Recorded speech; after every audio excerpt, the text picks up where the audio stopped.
Well, first and foremost, we believe that everything we do starts with practice. So a big piece of our program is working and giving your absolute best every single day. So that's kind of been the focal point for us so far this season, and we've been absolutely doing that. So we believe that if we can give our best in practice every day, that will in turn prepare us to give our best in the matches. So that's kind of where we are right now with our season. We're a little banged up at the moment, so we're doing our best to be patient until we can get healthy.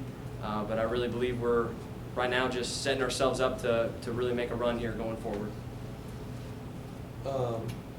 You've got a fairly young team, maybe one of the youngest tennis teams we've had, men's tennis teams we've had in some years.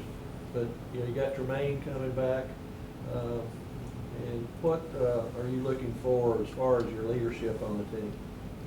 Yeah, great question. Well, we do have a very young group, and right now just the biggest thing is everyone holding each other accountable. So we have some very high expectations in the day-to-day operations of being a tennis player here. So yes, we got Tremayne over here helping us out a great ton, but the biggest thing is just guys understanding what the expectations are and holding themselves accountable.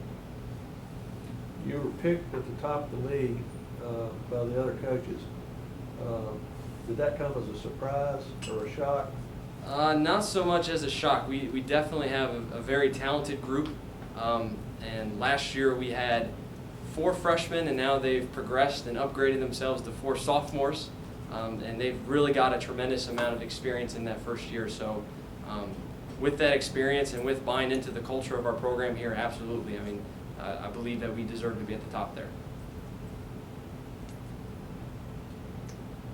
Talk about some of the other leaders of this team as far as on the court, and maybe you might have a leader that doesn't play that much. Talk about your individuals. Sure. Well, we got Tremayne here. He's battling through an ACL injury at the moment, so we still rely on his experience tremendously. He's a competitor, and he's been a part of 2 championship teams here.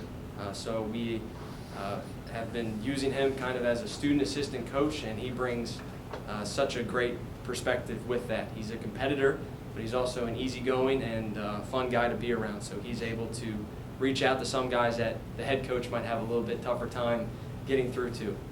So we've definitely been relying on him a lot. And then the next guy up is Josh Ryan, who's a junior now, if you can believe that. And he is one of the most feisty and energetic players, and I'm so thankful that he is on our team. He's one of the loudest guys when he's out there competing, and when he's not, and if he's not in the singles lineup, he's one of the loudest guys in the stands. So we've definitely got 2 guys holding us up there. What's Tremayne's situation? Talk about your injury and what it's like dealing with that. I know you were looking forward to getting out there quickly, and what's that been like for you? It's pretty difficult. It's always frustrating going through an injury like this, especially one with such a long recovery time. But it's a day-to-day process, going over it every single day, working at the rehab, just making small improvements here or there, and just working to the end goal of getting back into the court, and working at that every day. What do you expect? What's the timetable? It's more about a strength thing, but I'm looking to be healthy to play in the next 2 to 4 months, depending on how things go. So you might be available by tournament time. Maybe. It's touch and go, maybe, hopefully. Maybe. We'll see. Maybe. We're doing our best. Yeah. Okay. What about the schedule, John? I know you've already started out pretty tough schedule. Very tough. Are you going to be happy to get into conference play, or? Yeah, well, the biggest thing is just getting battle tested, and we've definitely got a schedule to do that for us. So we're working hard in practice, and we're trying to translate those things that we're working on into the match scenario. So we're working through some tough things right now. We got some tough matches. We have a really tough weekend coming up here. We got to go down to Statesboro on Friday to play at Georgia Southern on Saturday, and then we got to turn around and come back and play William and Mary here. And both are very tough teams in their conferences. So we need tough road matches like this, and we need tough competition to prepare us for the Big South. And one thing that you're doing this year is the changing up your home court. Yep. Just talk about if you feel like that's going to have any impact, giving up your home Memorial Court to play over at the Rock Hill Tennis Center, if that has any impact at all on maybe how the team reacts. Yeah, sure. Well, when I broke the news to the team, obviously they were pretty upset because this is our home. This is where we put in the work, and of course they want to play here. But the biggest thing I was looking at, we're all positives. We're going to have a consistent venue to play our matches. We're going to have a consistent venue to work with our legs and play the physical style of tennis that we practice on playing here.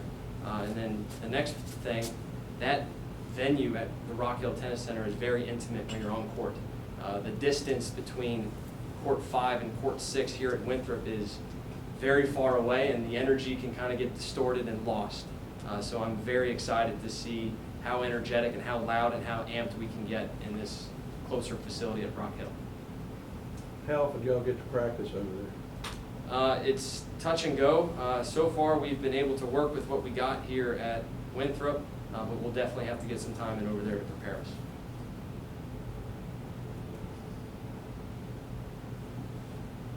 Any other questions? If none, thank you, John. Thank you, Awesome, Tremayne. Eagles. Thank you. Good luck, Thank you. y'all.